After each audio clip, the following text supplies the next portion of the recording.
Hello दोस्तों, स्वागत है आप सभी का त्रिपाठी सोशियोलॉजी चैनल में। तो पिछले के वीडियो में मैंने आप लोग को जो इनका भौतिकवाद से रिलेटेड है कार्ल मार्क्स का, वो मैंने आप लोग को दिया था डायलेक्टिकल मैटेरियलिज्म का। और आज मैं आप लोग को हिस्टोरिकल मैटेरियलिज्म जो उनका था ऐतिहासिक भौतिकवाद, ये मैं दे रही हूँ। और इसके पहले का वीडियो था द्वंद्वात्मक भौतिकवाद।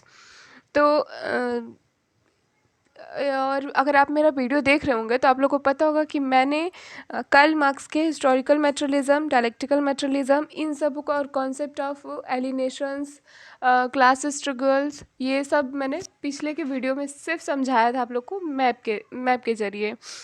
और अभी मैं आप लोग को सिर्फ नोट्स दे रही हूँ। तो पीछे का वीडियो था द्वंद्वात्मक भौतिकवाद और ये है ऐतिहासिक भौतिकवाद। तो हम देखते हैं कि ऐतिहासिक भौतिकवाद में मार्क्स ने क्या कहा था। ये मैं सिर्फ नोट्स दे रही हूँ आप लोग को, इसमें समझाऊंगी नहीं, क्योंकि पीछे वाली वीडियो में मैंने सारा समझाया था आप लोग को। अगर आप लोग उसे देख लिए हैं तो आप लोग को इस नोट्स की ज़रूरत तो नहीं पड़नी चाहिए, बट ऐसे ही मैं आप लोग को दे रही हूँ नोट्स। अगर जिसको ना समझ में आए तो आप लोग नोट्स से भी पढ़ सकते हैं। सो हम देखते हैं। तो यहाँ पे देखते हैं कि ऐतिहासिक भौतिकवाद जो है वो मार्क्स द्वारा दिए गए उनके समाज तथा इतिहास के सिद्धांत का नाम है। ऐतिहासिक भौतिकवाद, इनका आधार काल्पनिक या दार्शनिक नहीं अपितु उस नियम की व्याख्या है जो कि मानव इतिहास की गतिविधि को निर्धारित करती है। इसके द्वारा मार्क्स ने हीगल द्वारा प्रस्तुत आदर्शात्मक व्याख्या के स्थान पर अपनी भौतिकवादी व्याख्या की प्रतिष्ठा की है। मार्क्स की ऐतिहासिक भौतिकवाद की इस महान खोज ने विश्व इतिहास के समुचित दृष्टिकोण में वास्तविक क्रांति ला दी, उसे एक झटके के साथ मोड़ दिया। इसी खोज ने इतिहास को एक विज्ञान बना दिया। सबसे पहले मार्क्स ने ही इस रचना में यह विचार रखा था कि सामाजिक आर्थिक ढांचों का परिवर्तन वस्तुगत नियमों से ही शुरू होता है। वस्तुगत नियमों के अनुसार ही एक सामाजिक आर्थिक ढांचा दूसरे की जगह लेता है।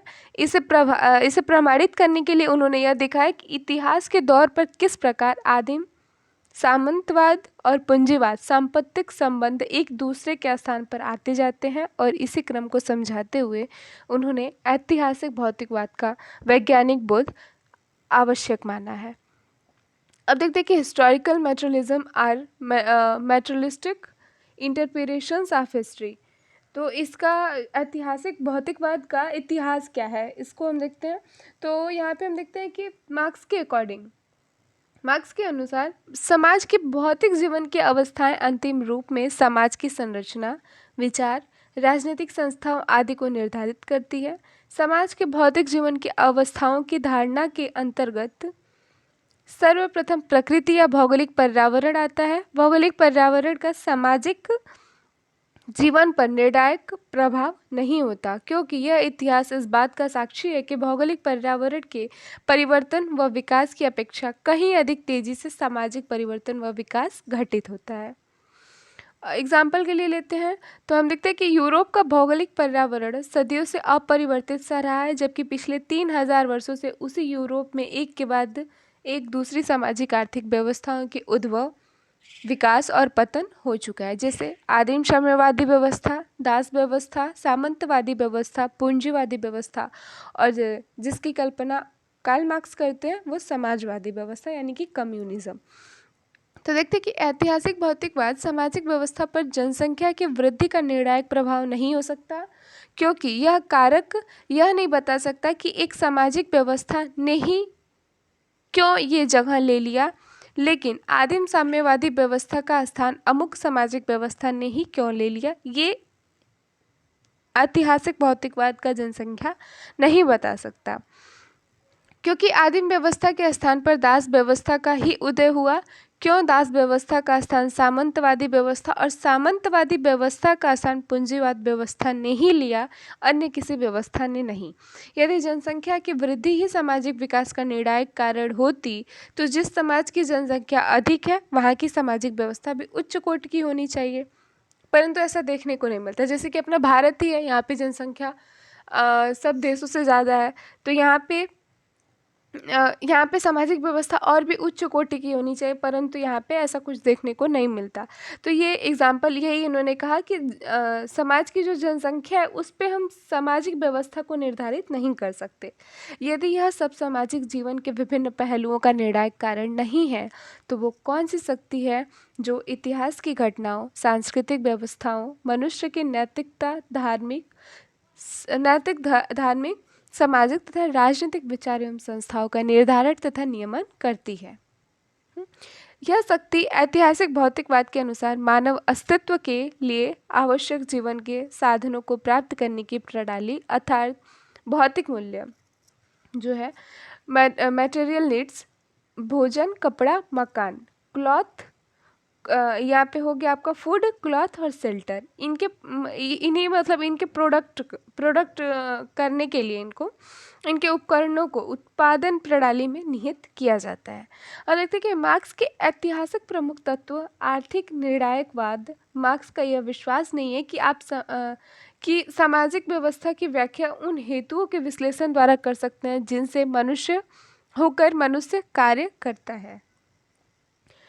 उनका कथन है कि इतिहास निर्माण के लिए प्रथम आवश्यकता है कि मनुष्य जिंदा रहे और उसके जिंदा रहने के लिए उसे भोजन, कपड़ा, मकान आदि भौतिक मूल्यों की आवश्यकता होती है।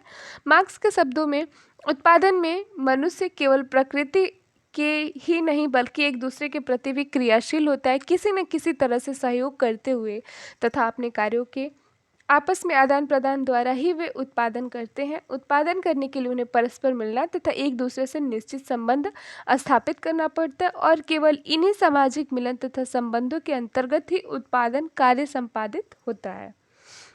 उत्पादन प्रणाली में परिवर्तन होने से समग्र सामाजिक तथा राजनीतिक व्यवस्था का भी पुनर्निर्माण अनिवार्य हो जाता है। विकास के विभिन्न स्तर पर मनुष्य अलग अलग उत्पादन प्रणाली को अपनाता है।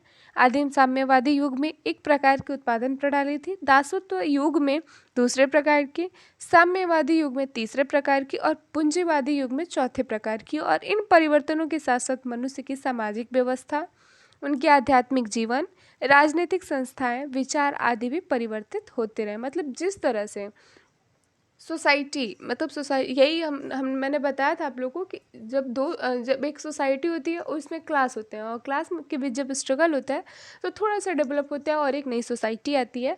तो इसी तरह इसमें बताया गया है कि ना कि सिर्फ एक समाज बदलता है बल्कि मनुष्य का सामाजिक व्यवस्था, उसके आध्यात्मिक जीवन, उसकी राजनीतिक व्यवस्था है, उनके विचार, इन सबों में भी परिवर्तन होता है। तो मार्क्सवादी इतिहास की व्याख्या में उन्होंने 4 अपने स्टेप दिए थे। तो पहला है जीवन और जीवित रहने के लिए आवश्यक, 4 नहीं आई थिंक 7 था, मैंने 4 ही लिखा है तो शॉर्ट किया मैंने, आप लोग देख लीजिएगा। जिसमें पहला है जीवन और जीवित रहने के लिए आवश्यक भौतिक वस्तुओं या मूल्यों के उत्पादन और पुनः उत्पादन पर ऐतिहासिक विकास निर्भर करते हैं। अर्थात समस्त इतिहास या समाज के मूल में 2 बातें अपनाई गई। पहला जीवित रहने के साधन, जिसमें क्या है अपना भोजन, कपड़ा, मकान है, और दूसरा है बच्चों का उत्पादन ताकि मृत तथा अशक्त व्यक्ति, अब कोई लगातार तो जिंदा रहेगा नहीं, अब कोई व्यक्ति मरेगा और उनके स्थान पर एक नया शिशु आएगा और वो उनका जगह लेगा। इसी तरह समाज की निरंतरता जो है वो बनी रहेगी। तो अब देखते हैं कि दूसरा क्या है। पहले को यहाँ पे 2 कैटेगरी ए और बी में डाला है और दूसरा है मानव अस्तित्व के लिए सर्वप्रथम आवश्यकता है कि मनुष्य जीवित रहे, तब भी कहीं वो इतिहास का निर्माण कर सकता है और जीवित रहने के लिए भोजन, कपड़ा, मकान आदि की आवश्यकता सर्वप्रथम है। तीसरा है सर्वप्रथम ऐतिहासिक कार्य उन साधनों का उत्पादन है जिससे कि भोजन, वस्त्र और निवास आदि की आवश्यकताओं की पूर्ति हो सके।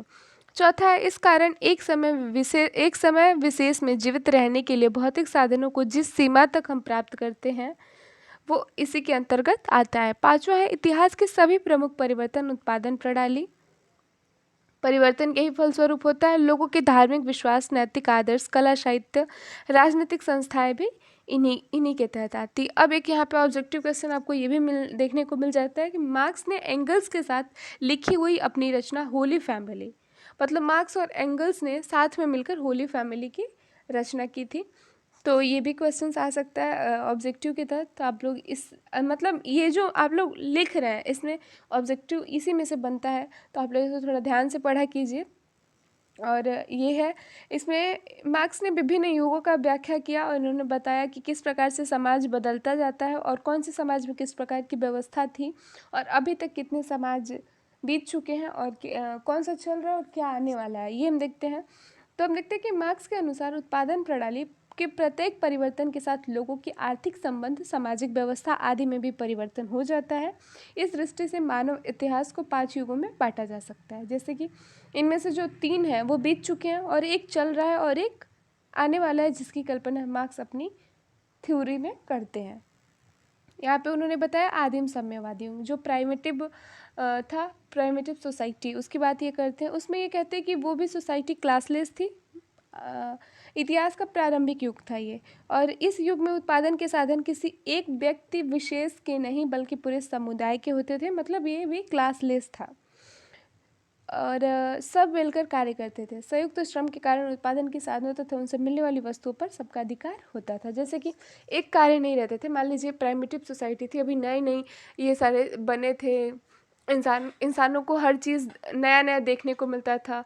जैसे मान लीजिए कपड़े का उत्पादन हुआ या फिर सब्जी उत्पादन करना, उसको बोना, और मकान के लिए मछली पकड़ना, ये सारी चीज़ें, शिकार करना, वो सब अकेले वो नहीं कर पाते थे, वो ग्रुप में करते थे और इसके लिए उन्हें लोगों की आवश्यकता पड़ती थी।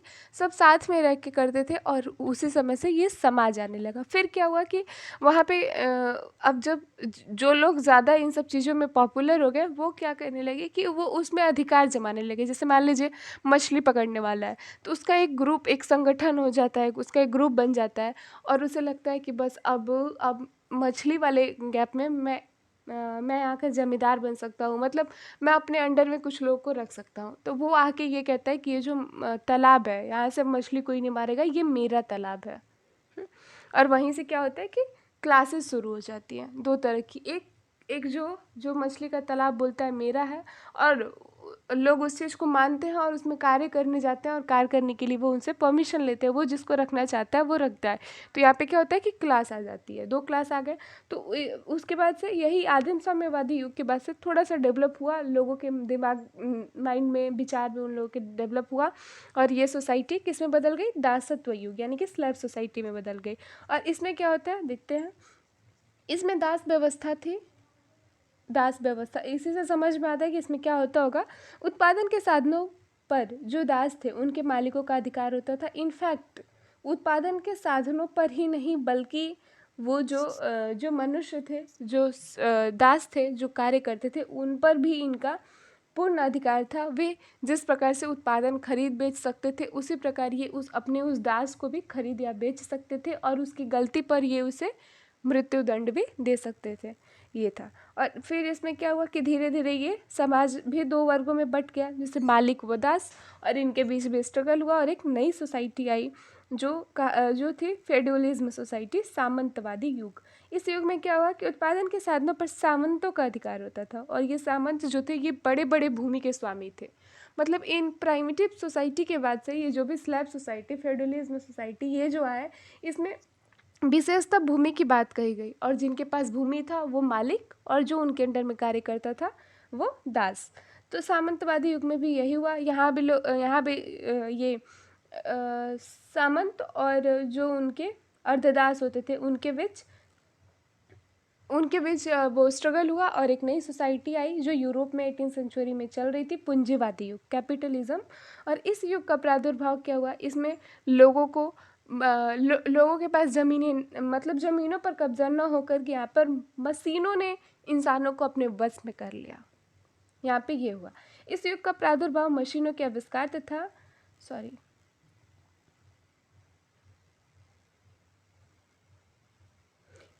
मशीनों के आविष्कार तथा बड़े बड़े उद्योगों धंधों के जन्म के फलस्वरूप हुआ। इस युग में उत्पादन के साधनों पर नियंत्रण पूंजीपतियों का होता था। यहाँ पे क्या हुआ कि जैसे जिनके पास पूंजी थी, जिनके पास पैसा था, वो बड़े बड़े कारखाने, उद्योग, ये सारी चीज़ें ओपन किए और अपना एक फैक्ट्री बनाते थे और वहाँ पे ये एम्प्लॉयमेंट का काम करते थे, और कुछ लोग जिनके पास, अब सबके वहाँ तो ऐसा है नहीं, सबके पास पूंजी है, सब अपना अपना अलग अलग बिजनेस करे, ऐसा तो है नहीं। अब जो गरीब लोग हैं वो अपने फैमिली के, जिनके पास वो खेत भी नहीं है, ज़मीन भी नहीं है, सारी चीज़ें नहीं है, वो क्या करते थे, अपनी फैमिली जो उनके फैमिली मेम्बर हैं उनका पेट भरने के लिए, उनको भूखे मरते तो वो देख नहीं सकते, उनका पेट भरने के लिए क्या करते थे, उन ज़मींदारों के पास जाते थे, वो जो एम्प्लॉयमेंट है उनके पास जाते थे, और जाके अपने जो उनका जो कार्य है, मान लीजिए जैसे मान लीजिए कि हमारा हम किसी कई जैसे हम, ये चीज़ है कि कंप्यूटर चलाना हमें अच्छा लगता है, ठीक है, तो हम कंप्यूटर लैपटॉप लेते हैं, हम यहाँ पे लैपटॉप में हम अच्छा सा एक फिगर बनाते हैं, ये सारा मतलब मनोरंजन के लिए हम ये करते हैं, या फिर हम मूवी देखते हैं या जो भी चीज़ें, लेकिन वहाँ पे हमें क्या करना है, जब हम अपने आप को कहीं कार्य करने के लिए जाते हैं तो वहाँ पे क्या होगा, वहाँ पे डेटा हमें इकट्ठा करना होगा, जो जिस तरह का एम्प्लॉयमेंट हमें वर्क देगा हमें वो करना होगा। तो यहाँ पे लोगों का क्या हुआ कि उनकी जो एंटरटेनमेंट है, उनकी जो स्वेच्छा है, जो अपने मन से वो कंप्यूटर को चलाते थे, इंटरेस्टिंग बना के चलाते थे, वो चीज़ वहाँ हट जाती है, वहाँ वो ज़बरदस्ती कार्य करते हैं, और बदले में उन्हें क्या दिया जाता है, नाम मात्र का पेमेंट, वेतन उनको दिया जाता है। तो इसी तरह ये जो पूंजीवादी युग है ये पूरा छा गया था, लेकिन मार्क्स कहते थे कि एक समय ऐसा आएगा जब लोगों के जो